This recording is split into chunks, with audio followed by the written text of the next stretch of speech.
Hello everyone, welcome to Literature Warriors. So today I would be discussing a question from the poem Big Match 1983, which was written by Yasmine Goonerathne. So my question is, how does the poet illustrates the thick-skinned attitude or sheer cold-shouldered nature of politicians in the country?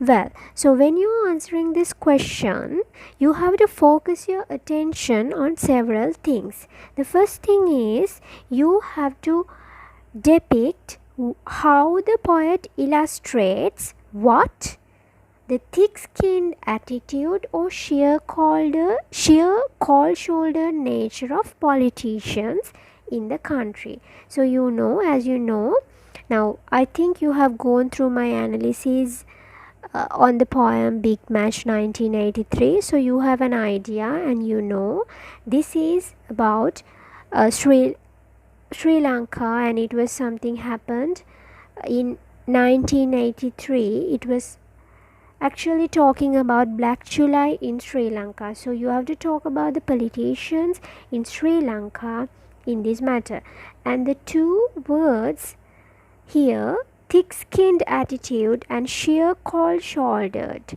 nature. It's really important because to develop the answer, you should have an idea about these two words. So let me first tell you what is the meaning of these two words. Thick-skinned attitude. So thick-skinned attitude refers to something when someone become insensitive towards something, especially being insensitive towards the people who need help and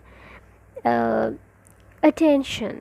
And the same thing is there with the sheer cold-shouldered nature. That also means ignoring or disregarding. So the word sheer has been used to emphasize the fact that the politicians are disregarding and ignoring the people who need attention in the country.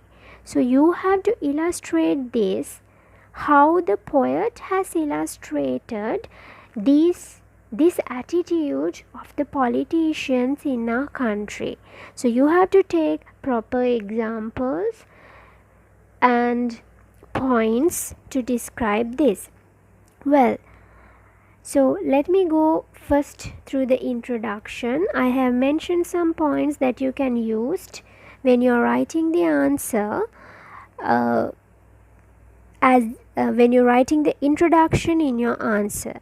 So based on the ethnic riots 1983, which was black mark in the Sri Lankan history. So this poem is actually based on the riots in 1983.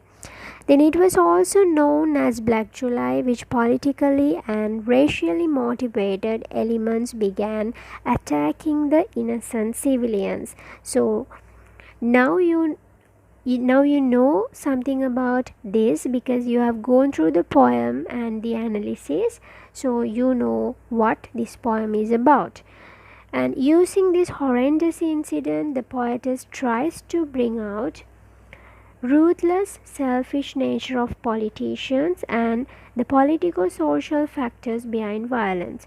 So when we go through the poem, we always come to know that politicians has greatly influenced in the violence in the country, especially in this case of ethnic violence, which we call Black July. So now you can see my next point is referring to the present situation. That means it's applying to the current situation. So if you are always mentioning something, if you are referring to the question using the examples from the modern day or from the society, you are getting more marks for that. So always apply the question and your facts to the society and the modern current situations. Most of the politicians in Sri Lanka get recruited as politicians just to fulfill their personal selfish goals. Though they achieve this position with the votes of the ordinary people, they easily forget their promises to serve the nation.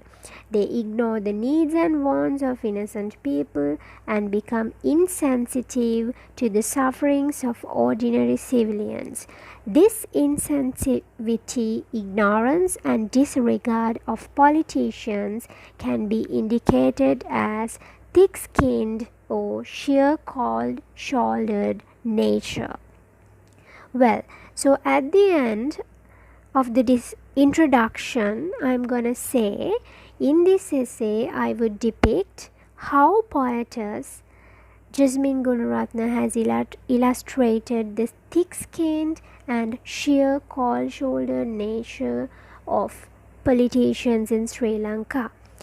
Well, so this can be the introduction. So it is better to write some thing like this at the end of the introduction paragraph. So then the examiners may think that you have a proper understanding about the question and you are going to analyze the facts sticking to the question. Well, so let me go through the paragraph. So you can use these points when you are writing the answer, when you are including the facts in your paragraphs. The poetess accuses the media for blowing up ethnic fire and trying to take advantage of the situation.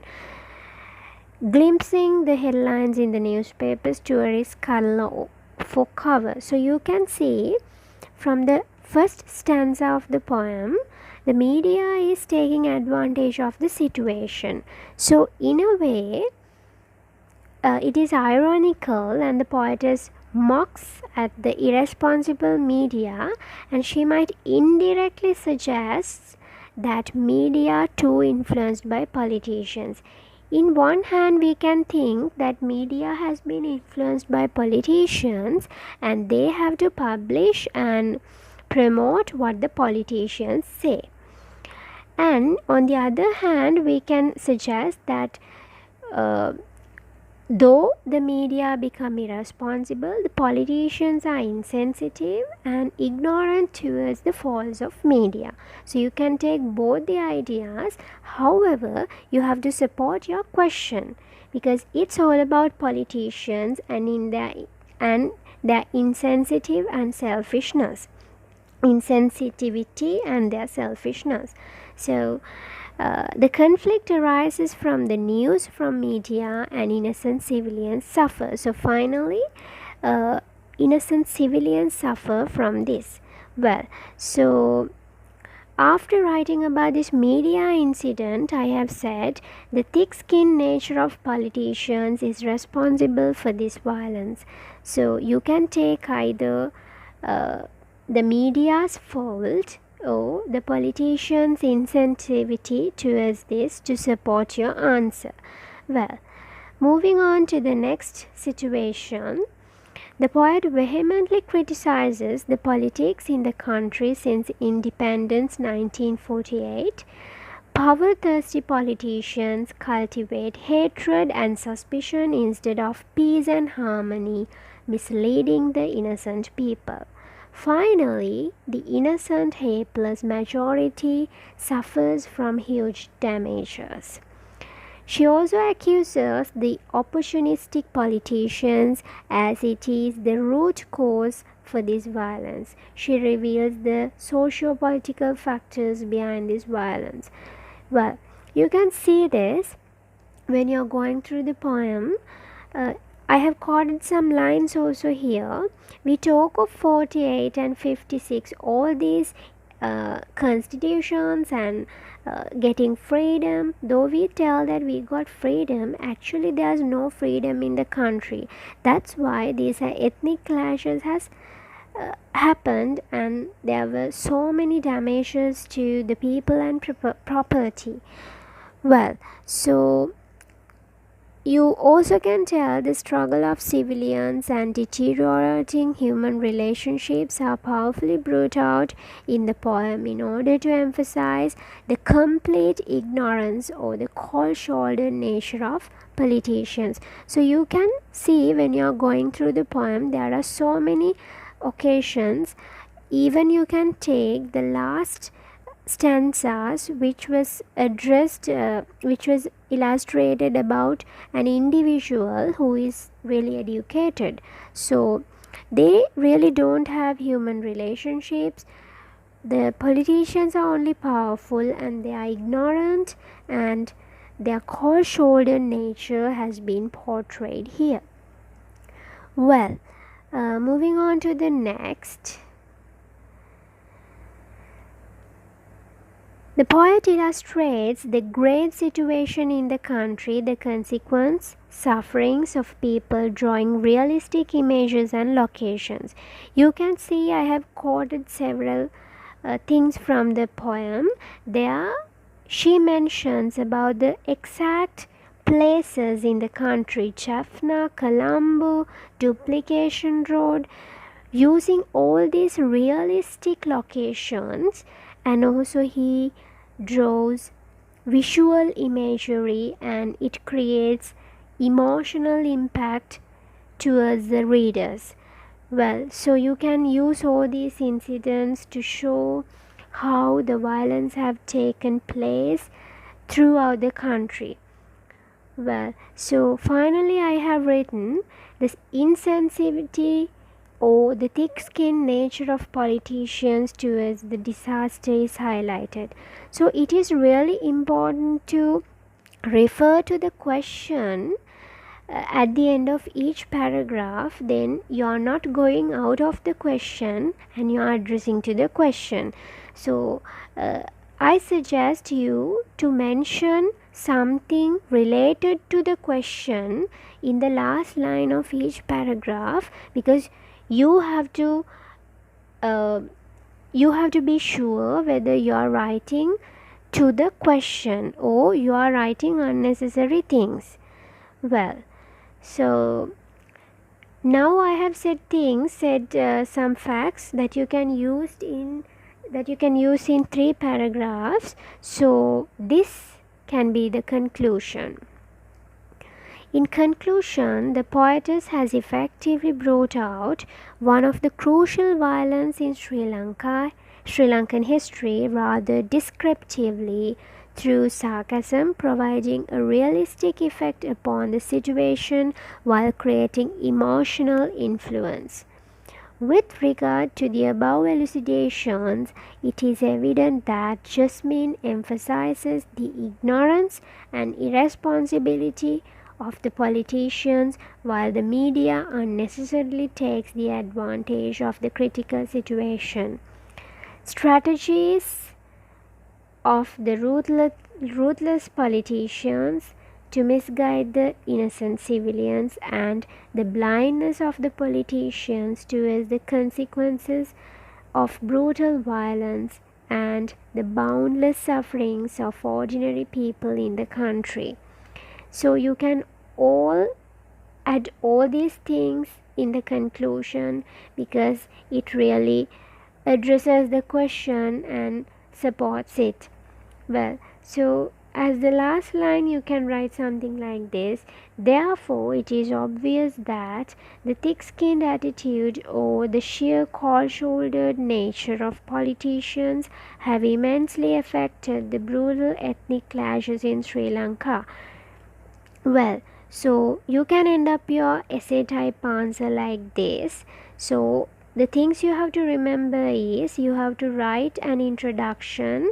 Just use 3 to 5 lines when you're writing the introduction, and just write a thesis statement mentioning what you are going to do in the rest of your essay. Then you may support your answer using 3 paragraphs, and I suggest you to address to the question, support the question in each paragraph at the end in the last line, telling that mentioning that and emphasizing that you are supporting the question, not the unnecessary things. Then you have to write the conclusion in a very proper manner, using the necessary things, summarizing your answer, what you have written, and it also should be addressed to the question without writing unnecessary details. So if you are writing something elaboratively, and if you always write something practically, applying the question to the modern situation, you can get more marks. Well, so this is the end of my presentation about writing a question from the poem Big Match 1983. So hope to come up with some other questions, and I will discuss how to answer those questions. Until then, thank you all.